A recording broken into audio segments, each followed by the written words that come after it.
দর্শক আসসালামু আলাইকুম। দেশ ও দেশের বাইরে থেকে যেখান থেকে আজকে এই মুহূর্তে ভিডিওটি দেখছেন সবাইকে জানাই আন্তরিক শুভেচ্ছা অভিনন্দন। দর্শক আজ রয়েছি পঞ্চগড় জেলার ঝোলাই শুকনো মরিচের হাটে। আজ 17 মে রোজ শনিবার। এই ঝোলাই শুকনো মরিচের হাট সপ্তাহে 2 দিন বসে। এই ঝোলাই হাটে সপ্তাহে 2 দিন মরিচ কেনাকাটা হয়। দর্শক তো আজকের মরিচের বাজারটা আপনাদের জানানোর চেষ্টা করব। এই মুহূর্তে যে মরিচটা দেখতে পাচ্ছেন আপনারা, এটা হচ্ছে চিকন চোখমুন্দা বলা হয়। এটা চিকনের আরেক আইটেম, চিকন চোখমুন্দা মরিচ। এই মরিচটা আজকের বাজারে 4800 থেকে 5000 টাকা পর্যন্ত বিক্রি হয়েছে। দর্শক এই যে দেখতে পাচ্ছেন অনেক কালারফুল এবং ঝনঝনে শুকনা।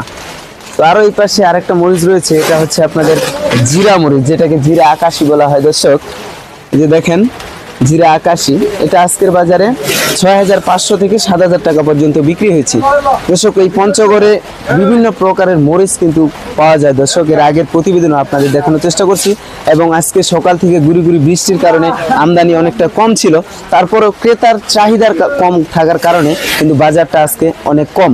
কালকের থেকেও আজকে প্রায় কেজিতে 5 থেকে 60 টাকা কেজিতে কম যাচ্ছে বাজার। তো দর্শক বিভিন্ন প্রকারের মরিচ কিন্তু এই পঞ্চগড় জেলায় পাওয়া যায়, এবং সারা বাংলাদেশে কুরিয়ার কন্ডিশনের মাধ্যমে কিন্তু মরিচ পাঠানো হচ্ছে। তো আমরা এই মুহূর্তে যেখানে অবস্থান করছি মেসার জয়নাল ট্রেডার্সে, জয়নাল ট্রেডার্সের নাম্বার স্ক্রিনে দেওয়া থাকবে। সেই নাম্বার থেকে যোগাযোগ করলে বাংলাদেশের যে কোনো প্রান্ত থেকে পঞ্চগড়ের শুকনো মরিচ নিতে পারবেন মাত্র 2 টাকা কেজি কমিশনে। তো প্রতিনিয়ত মরিচের সঠিক বাজার জানতে হলে অবশ্যই চ্যানেলটি সাবস্ক্রাইব করে সাথে থাকতে হবে। আবার অন্য কোনো হাট থেকে মরিচের সঠিক বাজার নিয়ে আপনাদের সামনে হাজির হব। সে পর্যন্ত সকলে ভালো থাকবেন, সুস্থ থাকবেন, সকলের সুস্বাস্থ্য দীর্ঘায়ু কামনা করে আজকের মতো এখানে শেষ করছি। আল্লাহ হাফেজ, আসসালামু আলাইকুম।